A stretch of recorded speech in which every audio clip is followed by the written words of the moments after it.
بسم الله الرحمن الرحيم وإن تعدوا نعمة الله لا تحصوها إن الإنسان لظلوم كفار وقال الله سبحانه وتعالى والذين جاهدوا فينا لنهدينهم سبلنا وإن الله لمع المحسنين. بیٹھ جائے بھائی، جو بھائی جہاں کھڑا ہے وہیں تشریف رکھے. بہت قیمتی وقت ہے، عصر کے بعد کا وقت بہت قیمتی ہے. اول تو دوستو بزرگوں، پوری زندگی بہت قیمتی ہے. جو اللہ تعالیٰ نے ہمیں 60-70 سال کی زندگی مرحمت فرمائی، یہی بہت قیمتی ہے. پھر عصر کی نماز کے بعد کا وقت اور زیادہ قیمتی ہے. ایک حدیث پاک کا مفہوم ہے، اللہ تعالیٰ فرماتا ہے کہ تو فجر کی نماز کے بعد اور عصر کی نماز کے بعد تھوڑی دیر مجھے یاد کر لیا کر، میں درمیانی حصے میں تیری کفالت کروں گا. تو زندگی قیمتی، پھر عصر کے بعد کا وقت قیمتی، پھر اللہ کے راستے میں نکل کر اس کی قیمت اور بڑھ جاتی ہے کہ اللہ کے راستے کی ایک صبح اور ایک شام دنیا اور دنیا میں جو کچھ ہے ان سب سے بہتر ہے. لیکن دوستو بزرگوں، یہ زندگی قیمتی جب بنتی ہے جب ہم اس زندگی کو عملوں کے اندر لگائیں گے. اس لیے کہ زندگی کا کام تو گزرنا ہی ہے، زندگی گزر رہی ہے، ہر ایک کی گزر رہی ہے. اس لیے ہم اپنی زندگی کو قیمتی بناویں عملوں کے اندر لگ کر. اور عمل ایک ایسی چیز ہے جس کے اوپر انسان کے بننے بگڑنے کا تعلق ہے. دنیا کی کسی چیز کے اوپر بھی انسان کے بننے بگڑنے کا تعلق نہیں ہے، بلکہ انسان کے بننے اور بگڑنے کا تعلق انسان کے اعمال کے ساتھ ہے. کہ عمل سے زندگی بنتی ہے، جنت بھی جہنم بھی. یہ خاکی اپنی فطرت میں نہ نوری ہے نہ ناری ہے. انسان کی زندگی کے بننے بگڑنے کا تعلق دنیا کی کسی چیز سے نہیں ہے، بلکہ انسان کے بننے بگڑنے کا تعلق انسان کے اپنے اعمال سے ہے. اور عمل ہی ایک ایسی چیز ہے دوستو بزرگوں جو انسان کے ساتھ ہر جگہ ساتھ ہے اور 100% ساتھ ہے. آپ اس وقت یہاں پر آئے ہوئے ہیں، اللہ کے راستے میں نکلے ہوئے ہیں، اپنے گھر بار کو چھوڑ کر آئے ہوئے ہیں، تو آپ کے ساتھ آپ کے 100% اعمال یہاں پر ہیں. جس ساتھی کا یہاں انتقال ہو جاتا ہے تو اس کے 100% اعمال اس کے ساتھ آگے جائیں گے. اس لیے جناب رسول اللہ صلی اللہ علیہ وسلم نے اپنے صحابہ کو اعمال کی طرف اور اعمال کی رغبت کی طرف اٹھایا ہے اور اعمال کی فکر کرنے کی طرف اٹھایا ہے کہ ہم سب سے پہلے اپنے ہر عمل کو صحیح کریں. عمل کا صحیح کرنا کیا ہے کہ ہمارا ہر عمل کہ وہ جناب رسول اللہ صلی اللہ علیہ وسلم کے بتلائے ہوئے طریقے کے مطابق ہو جاوے. اس لیے حضرت جی مولانا انعام الحق صاحب رحمۃ اللہ علیہ فرماتے تھے کہ ہر سنت پر عمل کرنے کی کوشش نہ کرنا، ہر سنت پر عمل کرنے کی کوشش نہ کرنا، بلکہ ہر عمل کو سنت کے مطابق کرنے کی کوشش کرنا. کہ جو عمل ہمارا سنت کے مطابق ہوگا وہ چیز ہماری خود بخود دین بن جائے گی، چاہے کئی سے گئی گزری چیز ہو، چھوٹے سے چھوٹا عمل ہو، تھوڑی گئی سے گئی گزری چیز ہو. ایک آدمی اگر بیت الخلاء میں جاتا ہے اور بیت الخلاء میں وہ نبی کے طریقے کے مطابق گیا ہے اور نبی کے طریقے کے مطابق نکلا ہے، تو یہ بیت الخلاء میں آنا جانا اس کا یہ عمل یہ اس کا دین بن گیا، کیونکہ اس نے اس میں نبی کا طریقہ تلاش کیا ہے، نبی کے طریقے کے مطابق یہ بیت الخلاء میں آیا گیا ہے. تو جو عمل بھی ہمارا نبی کے طریقے کے مطابق ہوگا کہ وہ کہیں سے گیا گزرا عمل ہو، وہ چیز ہمارے دین بن جائے گا. اور اگر نبی کے طریقے کے مطابق اگر ہم نے کوئی عبادت کی، اونچی سے اونچی عبادت، کہ نماز جیسے ہم عبادت اگر وہ ہم نے کی، اگر وہ نبی کے طریقے سے ہٹ کر ہے، دوست بزرگوں وہ عبادت نہیں رہتی بلکہ منہ پر مار دینے کا سبب بن جاتی ہے. نماز اتنی اونچی عبادت، آخرت میں سب سے پہلے نماز کا حساب کتاب ہے. اور اللہ کے سب سے زیادہ قریب جو ہوتا ہے بندہ وہ نماز میں ہوتا ہے، سجدے کی حالت میں. اور کسی چیز پر بھی، کسی عبادت پر بھی اللہ نے عہد و پیمان نہیں کیا ہے سوائے نماز پر کہ جو نماز پابندی سے پڑھے گا میں اس کو اپنی ذمہ داری پر جنت میں داخل کروں گا. اتنی اونچی عبادت اگر اس میں نبی کا طریقہ نہ ہوا تو باوجود اتنی اونچی عبادت کے یہ بھی عبادت نہیں رہتی بلکہ یہ عمل بھی منہ پر واپس مار دی جاتا ہے. ایک حدیث پاک کا مفہوم ہے کہ وہ نماز جس کا وضو جس کا رکوع سجدہ اچھی طرح نہ کیا گیا ہو. کیا مطلب؟ یعنی اس طریقے پر نہ کیا گیا ہو جس طریقے پر کرنے کو بتلایا گیا ہے. یہ نبی نے فرمایا کہ صلو کما رأیتمونی اصلی، کہ نماز ایسے پڑھو جیسے نماز مجھے پڑھتا دیکھ رہے ہو، ایسے نماز تم بھی پڑھو. ایسی نماز کی ہمیں دعوت ہے جیسے مجھے پڑھتا دیکھ رہا. آپ نے ایک صحابی کو 3 مرتبہ واپس فرمایا جاؤ نماز پڑھو، تم نے نماز نہیں پڑھی. کہ وہ نماز جس کا وضو رکوع سجدہ اچھی طرح نہ کیا گیا ہو تو وہ نماز پرانے کپڑے کی طرح لپیٹ کر نمازی کے منہ پر واپس مار دی جاتی ہے. اچھی طرح نہ کیا ہو یعنی نبی کے طریقے کے مطابق نہ ہو.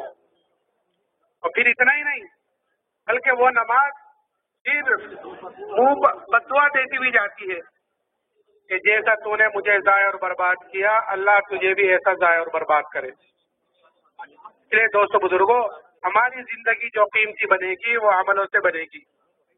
میں نے عرض کیا کہ حضور اعظم صلی اللہ علیہ وسلم نے اپنے صحابہ کو اعمال کی طرف اٹھایا تھا، اعمال کی رغبت، کہ ہمارے 24 گھنٹے کا، اس لیے کہ ہر آدمی کے اندر سے 24 گھنٹے کوئی نہ کوئی عمل نکلتا ہے. دیکھنے کا عمل، سننے کا عمل، چلنے کا عمل، کھانے پینے کا عمل، ملاقات کا عمل، گھر والوں کے ساتھ کا عمل، باہر والوں کے ساتھ کا عمل، کہ ہر وقت 24 گھنٹے کوئی نہ کوئی عمل نکلتا ہے. اور یہی عمل کہ غیر کے اندر سے بھی نکلتے ہیں، غیر بھی یہی اعمال کر رہے ہیں جو ہم کرتے ہیں. تجارت وہ بھی کرتے ہیں، ہم بھی کرتے ہیں. شادی بیاہ وہ بھی کرتے ہیں، ہم بھی کرتے ہیں. گھروں میں وہ بھی رہتے ہیں، ہم بھی رہتے ہیں. چلنا پھرنا اٹھنا بیٹھنا سارے کام وہ بھی کر رہے ہیں، ہم بھی کر رہے ہیں. فرق اتنا ہے کہ ہمارا ہر عمل اس طریقے پر ہوگا جو طریقہ ہم کو بتلایا گیا ہے. لقد کان لکم فی رسول اللہ اسوۃ حسنہ، یہ ہمارے لیے نمونہ بتلایا گیا ہے. یہ تمہارے لیے، یہ تمہارے نبی کی زندگی یہ بہترین نمونہ ہے کہ کل قیامت کے دن ہم ہر ایک کو اس طریقے کے مطابق دیکھیں گے، اس نمونے کے مطابق، کہ جس کی جتنی زندگی کہ نبی کی میل سے میل کھائے گی، جس کی جتنی زندگی نبی کے رنگ میں رنگی بھی ہوگی، کہ اللہ کے ہاں اس کا مقام ہے، اللہ کے ہاں اس کی قیمت ہے. اور جس کی جتنی زندگی کہ نبی کے طریقے سے دور ہوگی اتنا ہی اللہ کے ہاں وہ بے حیثیت ہے، اتنا ہی اللہ کے ہاں وہ بے قیمت ہے. اس لیے دوستو بزرگوں، ہم اپنے ہر عمل میں یہ دیکھیں کہ اس میں جناب رسول اللہ صلی اللہ علیہ وسلم کا طریقہ کیا ہے، تو وہ عمل ہمارا خود بخود دین بن جائے گا. آپ نے اپنے صحابہ کو چھوٹی چھوٹی مثالیں دے کر عملوں کی طرف راغب فرمایا کہ عملوں کی فکر کریں. ایک مرتبہ آپ نے پوچھا اپنے صحابہ سے کہ جانتے ہو تمہاری مثال، تمہارے اہل و عیال کی مثال اور تمہارے مال کی اور اعمال کی مثال کیا ہے؟ پھر آپ نے فرمایا کہ اس کی مثال ایسی ہے جیسا ایک آدمی ہو اور اس کے 3 بھائی ہوں، اور وہ آدمی دنیا سے جانے لگے تو وہ اپنے ان تینوں بھائیوں میں سے ایک بھائی کو بلائے اور اسے پوچھے کہ بھائی تم دیکھ رہے ہو میرے اوپر کیا مصیبت آ رہی ہے کہ دنیا سے میں جا رہا ہوں، آخرت کا سفر تیار ہے، اس مصیبت کی گھڑی میں تم میری کیا مدد کرو گے؟ وہ کہتا ہے کہ بھائی میں تیرے ساتھ ہوں، جب تک تو دنیا میں موجود ہے میں تیرے ساتھ رہوں گا، خوب تیری خدمت کروں گا، تیری تیمارداری کروں گا، تیرے آگے پیچھے پھروں گا، اور جب تیرا انتقال ہو جائے گا تو تجھے نہلاؤں گا، کفناؤں گا، دفناؤں گا، اور تیرے مرنے کے بعد لوگوں میں تیرا ذکر خیر کروں گا. کہ بھائی تو ایسے تھے، صفات بیان کروں گا تیری کہ کچھ دنوں کے بعد پھر میں تجھے بھول جاؤں گا. آپ نے فرمایا یہ تو اس کے گھر والے ہیں، اس کے اہل و عیال ہیں. اب دیکھو کہ جب آدمی کا انتقال ہو جاتا ہے تو پھر جتنا معاملہ نیا نیا ہوتا ہے تو آدمی اس کی تعریفیں کرتا ہے، وہ چھوٹی چھوٹی باتوں میں رونا بھی آتا ہے، اور جہاں وقت گزرتا رہتا ہے اس حادثے سے دور ہوتا رہتا ہے کہ اس کی یاد میں کمی آتی رہتی ہے. ایک وقت آتا ہے کہ پھر اس کو یاد دلانے سے بھائی کی یاد آتی ہے. آپ نے فرمایا یہ تو اس کے اہل و عیال ہیں، اس کے گھر والے ہیں. پھر دوسرے بھائی کو بلا کر پوچھتا ہے کہ بھائی تم دیکھ رہے ہو میرے اوپر کیا مصیبت آ رہی ہے، کہ دنیا سے میں جا رہا ہوں، آخرت کا سفر تیار ہے، اس مصیبت کی گھڑی میں تم کیا مدد کرو گے میری؟ وہ کہتا ہے کہ بھائی میرا تیرا واسطہ تو زندگی تک کا ہے، جب تک تیری سانس چل رہی ہے، تو زندہ ہے، تو اس وقت تک تجھے مجھ سے جتنا نفع اٹھانا ہے، فائدہ اٹھانا ہے، اٹھا لے.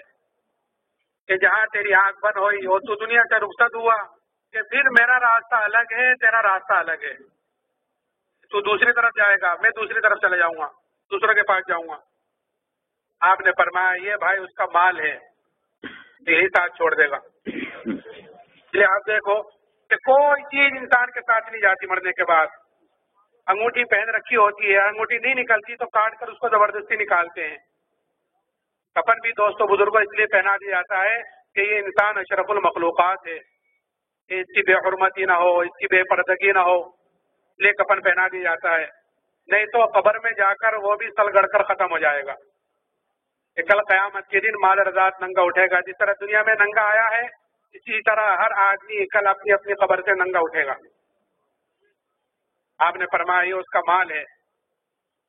پھر تیسرے بھائی کو بلا کر پوچھتا ہے کہ بھائی تم دیکھ رہے ہو میرے اوپر کیا مصیبت آ رہی ہے، کہ میں دنیا سے جا رہا ہوں، آخرت کا سفر تیار ہے، اس مصیبت کی گھڑی میں تم کیا مدد کرو گے؟ وہ کہتا ہے کہ بھائی میں تیرے ساتھ ہوں، جب تک تو دنیا میں موجود ہے میں تیرے ساتھ رہوں گا. جب تیرا انتقال ہو جائے گا اور تو قبر میں پہنچے گا تو وہاں منکر نکیر کے سوالوں کا جواب میں دوں گا تیرے طرف سے. اور جب کل کو تیرے نام اعمال تلیں گے تو تیرے نام اعمال کے ترازو میں بیٹھ جاؤں گا اور خوب کوشش کروں گا اس کو وزنی کرنے کی، اس کو بھاری کرنے کی، اس کو جھکانے کی، اور میں تیرے ساتھ رہوں گا یہاں تک کہ بھائی تجھ کو جنت میں داخل کرا دوں، وہاں تک تیرے ساتھ رہوں گا. آپ نے فرمایا یہ بھائی اس کے اعمال ہیں. پھر آپ نے پوچھا اب بدلاؤ کون سا بھائی کارآمد ہوا؟ صحابہ نے عرض کیا رسول اللہ پہلے دو تو بیکاری ثابت ہوئے، کام آنے والا تو یہی ہے جو آخر تک ساتھ نبھائے گا. میں نے عرض کیا دوست بزرگوں ہماری جو زندگی قیمتی بنے گی وہ اعمال سے بنے گی، اور اعمال کا دار و مدار انسان کے یقین کے ساتھ ہے. کہ جیسے اس کے اندر کا یقین ہوگا بدن سے نکلنے والے اعمال اس کے ویسے ہوں گے. اللہ تعالیٰ کا بہت بڑا انعام و احسان ہے کہ اس نے ہمیں ایمان جیسی دولت مرحمت فرمائی ہے. اللہ تعالیٰ کا سب سے بڑا انعام کہ کیوں؟ اس لیے کہ اللہ تعالیٰ کے انعامات، اللہ تعالیٰ کی نعمتیں وہ تو بے شمار ہیں، اور ایسی ایسی نعمتیں ہیں کہ یہ نعمتیں اللہ نے غیروں کو بھی دے رکھی ہے اور ہمیں بھی دے رکھی ہے. تو نعمتیں تو بے شمار ہیں.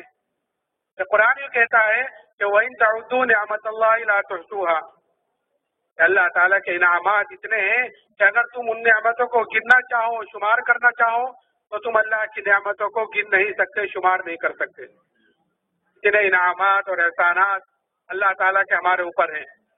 قدم قدم پر، سانس سانس پر اللہ تعالیٰ کی نعمتیں بارش کی طرح ہمارے اوپر اتر رہی ہیں.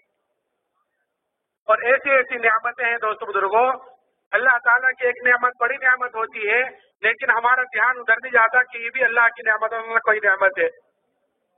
اس لیے کہ نعمت کی قدر آدمی کو جب ہوتی ہے جب وہ نعمت ہاتھ سے چلی جاتی ہے. کوئی چیز آدمی کے ہاتھ میں ہوتی ہے تو اس کی قدر و قیمت کا اندازہ نہیں ہوتا. اللہ نے ہمیں آنکھیں دے رکھی ہیں، اللہ نے ہمیں ہاتھ پیر دے رکھے ہیں، صحت دے رکھی ہے. کوئی آدمی آنکھوں سے معذور ہو جائے تو پتہ چلے کہ آنکھ کتنی بڑی نعمت تھی، اب دنیا ہی میں اندھیرا ہو گیا. ہاتھوں پیروں سے معذور ہو جائے تو پتہ چلے کہ ہاتھ پیر کتنی بڑی بڑی نعمتیں ہیں. تو نعمت کی قدر اس وقت ہوتی ہے جب وہ چیز ہاتھ سے نکل جاتی ہے. جیسے میں نے کہا کہ ایسی ایسی نعمتیں کہ وہ نعمت بڑی نعمت ہوتی ہے لیکن ہمارا دھیان ادھر نہیں جاتا کہ یہ بھی اللہ کی نعمتوں میں سے کوئی نعمت ہے. ایک مرتبہ حضرت عمر رضی اللہ تعالیٰ عنہ اپنے زمانے خلافت میں باہر نکلے. ایک آدمی کو دیکھا آپ نے جو اپاہج، گنگا، بہرا، ہاتھوں پیروں سے معذور، آنکھوں سے معذور اور کوڑ کا بیمار، وہ پڑا ہوا ہے. آپ نے اپنے ساتھیوں سے پوچھا کہ کیا تم اللہ کی کوئی نعمت اس کے اندر پاتے ہو؟ تو نے کہا امیر المومنین اس کے اندر کیا نعمت؟ اپاہج یہ ہے، گنگا یہ ہے، بہرا یہ ہے، ہاتھوں پیروں سے معذور ہے، اوڑ کا یہ بیمار ہے، کہ ظاہری طور پر کوئی نعمت اس کے اندر نظر نہیں آتی۔ تو آپ نے پوچھا کیوں اس کو پیشاب نہیں ہوتا؟ کہ پیشاب کو ہونا کہ کتنی بڑی نعمت، کسی کا پیشاب رک جائے تو پتہ چلے گا کتنی بڑی نعمتیں ہیں۔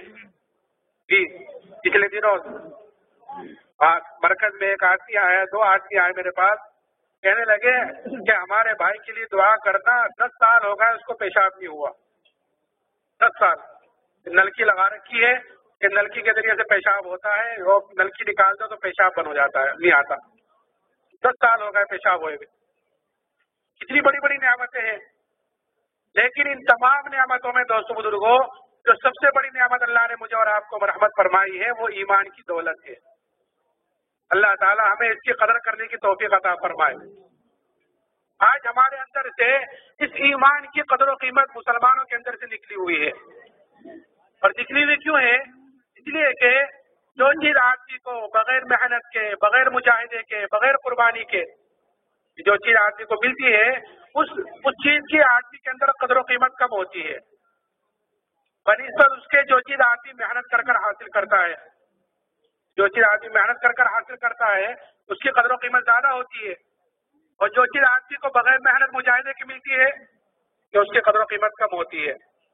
تو ایمان کیونکہ ہمیں بغیر محنت، بغیر مجاہدے، بغیر قربانیوں کے ملا ہوا ہے، اس لیے آج ہمارے اندر سے اس ایمان کی قدر و قیمت نکلی ہوئی ہے۔ اس لیے جناب رسول اللہ صلی اللہ علیہ وسلم نے اپنے صحابہ کو ایمان کی قدر و قیمت بتلائی تھی۔ ایمان کی کیا قدر و قیمت ہے اللہ کے ہاں، ایمان کی کیا حیثیت ہے اللہ کے ہاں، قدر و قیمت بتلائی۔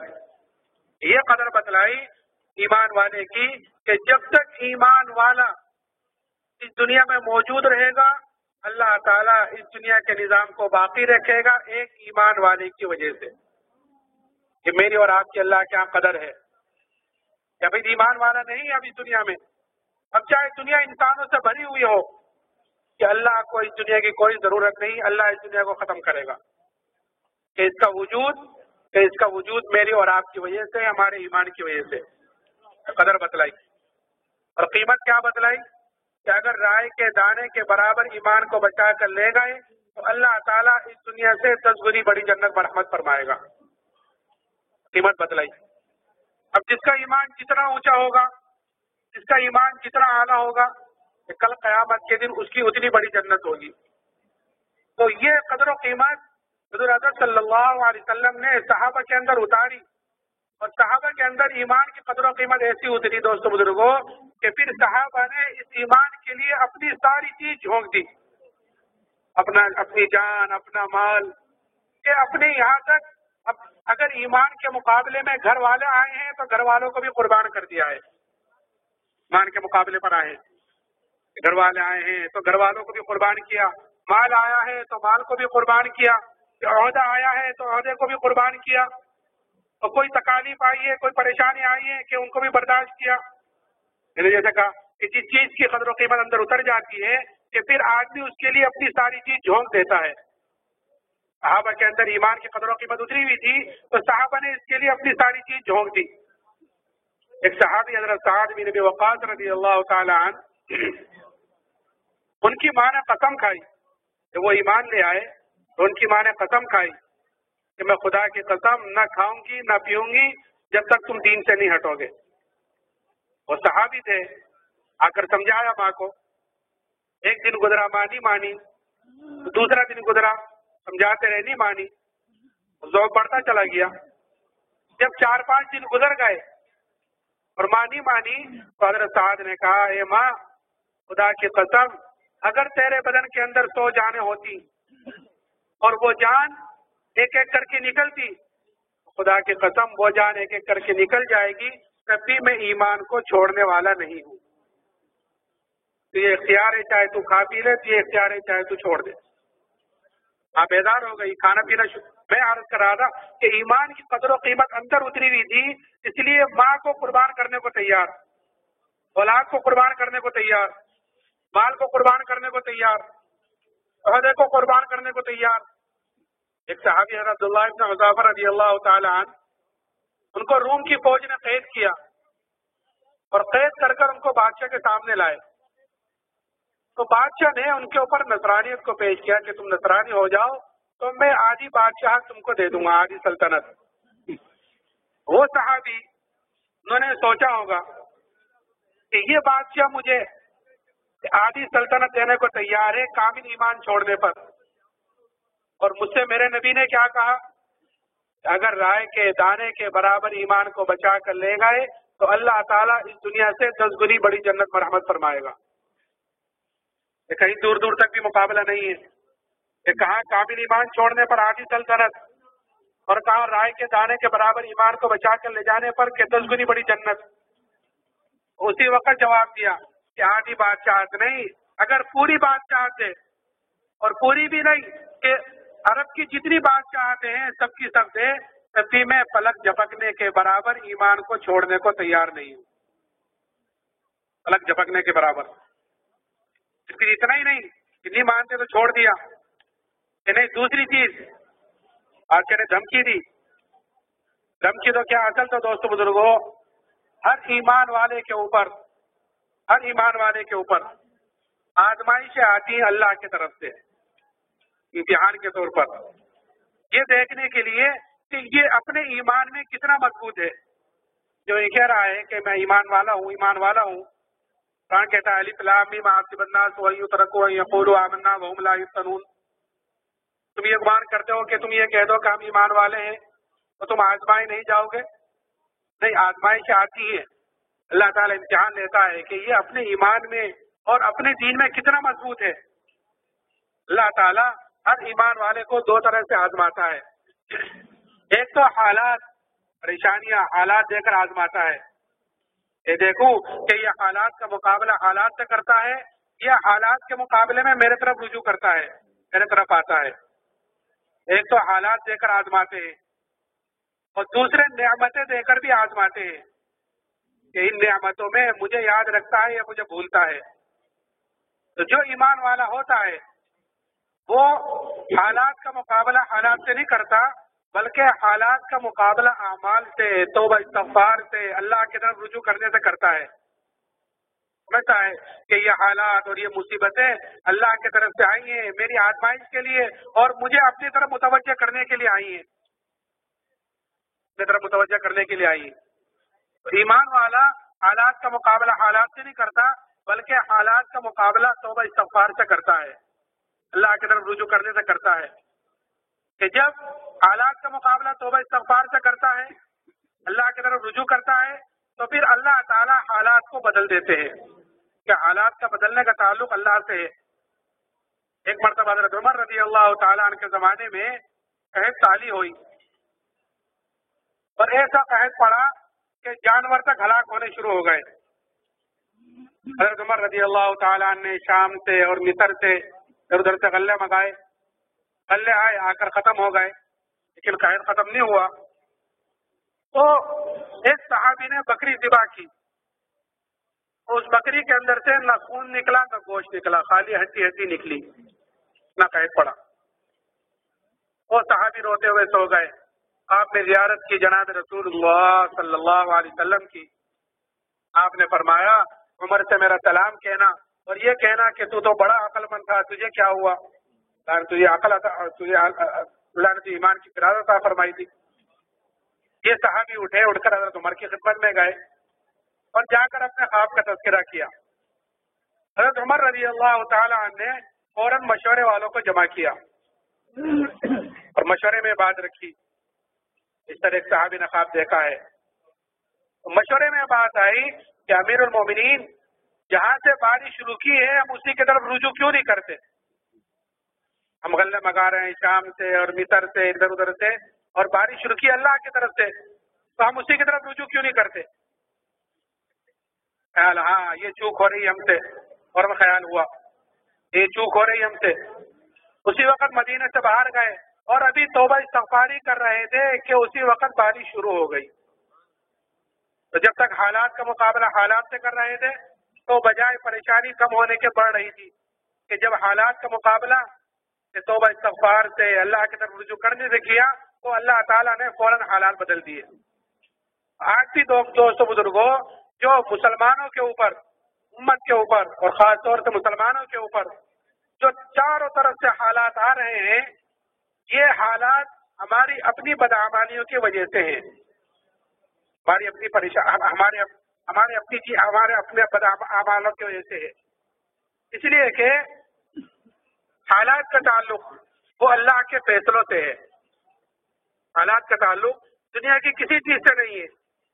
اس لیے آپ دیکھو گے کہ اس وقت اسباب کی لائن کی جتنی چیزیں اس وقت آج دنیا میں موجود ہیں، کہ ڈاکٹری لائن کی لے لو، تجارتی لائن کی لے لو، سفر کی لائن کی لے لو، ترقی کی لائن کی جتنے اسباب آج موجود ہیں اس دنیا میں کہ اس سے پہلے کبھی نہیں ہوئے.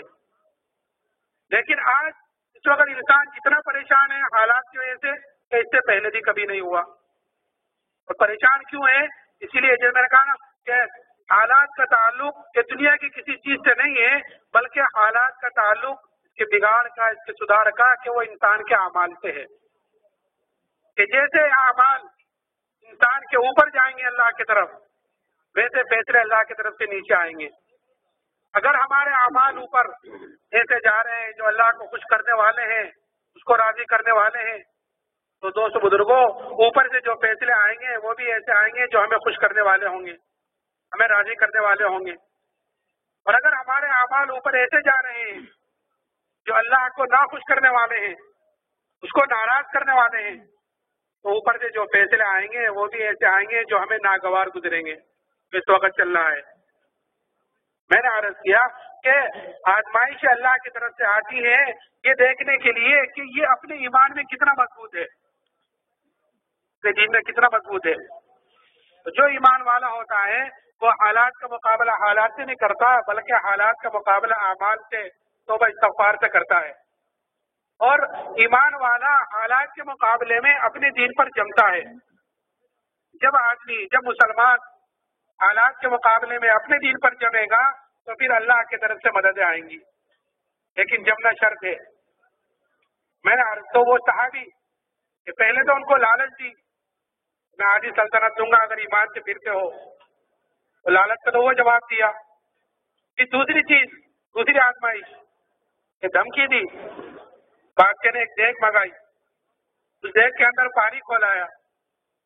جب پانی خوب کھول گیا تو بادشاہ نے قیدیوں کو بلا کر ان کے سامنے اس میں ڈلوایا اور یہ کہا کہ یہ تو ایمان سے پھر جاؤ، نہیں تو تمہیں بھی اس میں ڈالا جائے گا. وہ صحابی کہنے لگے جو تجھ سے ہو سکے وہ تو کر لے. بادشاہ نے حکم دیا کہ ان کو اس میں ڈال دو. جب لے جانے لگے تو وہ صحابی رونے لگے. اس کی اطلاع کی گئی بادشاہ کو کہ وہ تو رو رہے ہیں. بادشاہ سمجھا کہ اب یہ ڈر گئے ہیں، اب یہ ایمان سے پھر جائیں گے. پھر بلایا اور پھر ان پر نصرانیت کو پیش کیا. صحابی کہنے لگے میں نے تو ایک مرتبہ کہہ دیا تھا. کہ اچھا پھر رو کیوں رہے تھے؟ کہ میں تو اس لیے رو رہا تھا کہ میرے بدن کے اندر ایک جان ہے، وہ جان اس دیگ میں ڈالی جائے گی، ختم ہو جائے گی. میں تو اس لیے رو رہا تھا کہ کاش میرے روئے میں جان ہوتی اور میرے بدن کے اندر 100 جانیں ہوتی، وہ ساری کی ساری جانیں آج اس دیگ میں ڈالی جاتی، وہ ساری کی ساری جانیں میں اللہ کے نام پر قربان کرتا. ایک جان کا کیا قربان کرنا. تو اس لیے رو رہا تھا کہ 100 جانیں ہوتی تو وہ ساری کی ساری آج میں اللہ کے نام پر قربان کرتا. دوستو بزرگوں یہ جذبہ بنتا ہے کب؟ کہ یہ جذبہ بنتا ہے جب آدمی اپنے دین کو لے کر حرکت میں رہتا ہے. دعوت کے ذریعے سے اندر کا یقین بدلتا ہے، اور جب اندر کا یقین بنتا ہے تو پھر جان و مال اللہ کے نام پر لگانے کا اندر جذبہ پیدا ہوتا ہے. تو یہ اجتماعات کا ہونا، تو آپ تو ماشاءاللہ پرانے حضرات ہیں سارے، کہ یہ آپ کا جڑنا، آپ کا آنا، یہ اسی مقصد کے لیے ہے کہ ہم اپنے اصلی مقصد کو پہچانیں. دنیا میں آنے کا مقصد کیا ہے؟ کہ میں دنیا میں کیوں آیا ہوں؟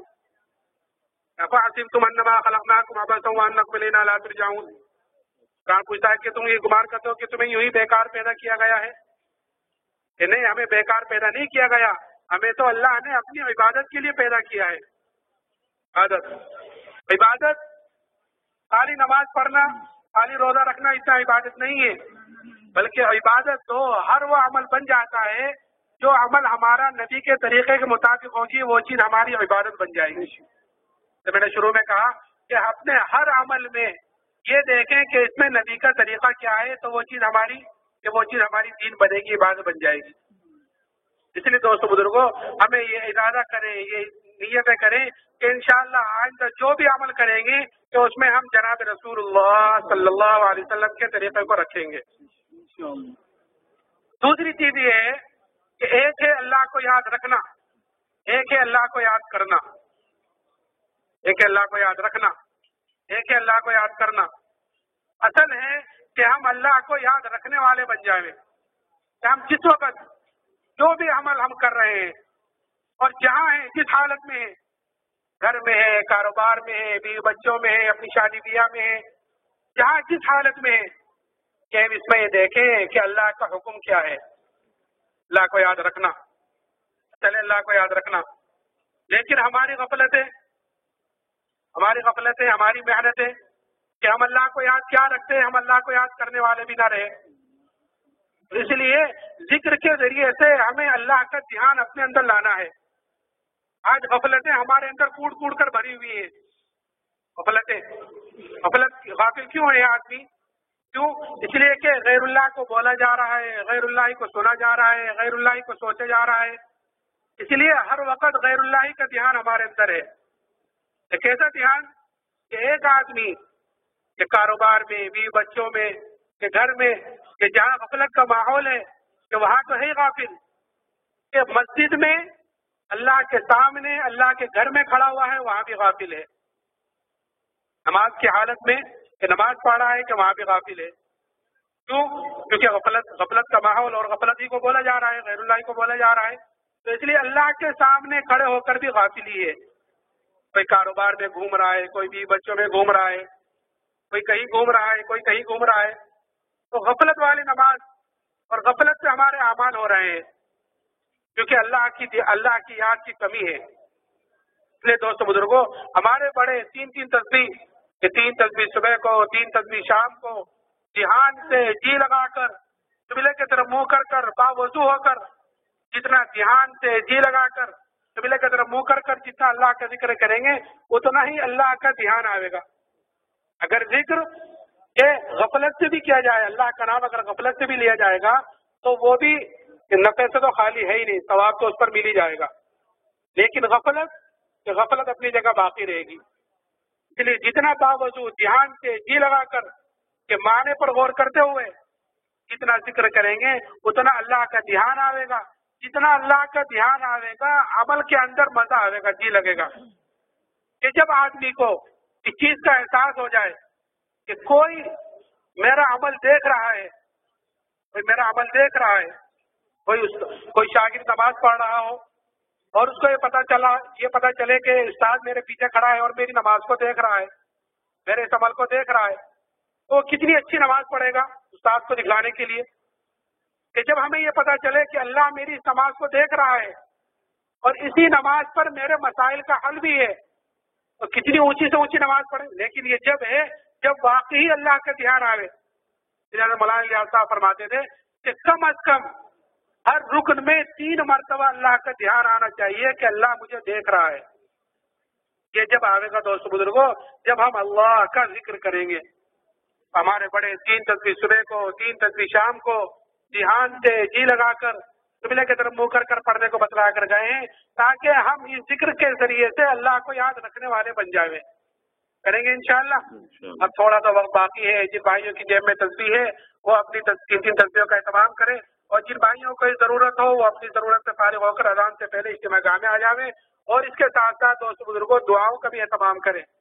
جتنا ہم دعاؤں کا اہتمام کریں گے، اس لیے کہ ہماری محنت اپنی جگہ ہے، لیکن کرنے والی ذات تو اللہ ہی کی ہے، کہ اپنے آنسوؤں کو بڑھاویں، اپنے رونق کو بڑھاویں۔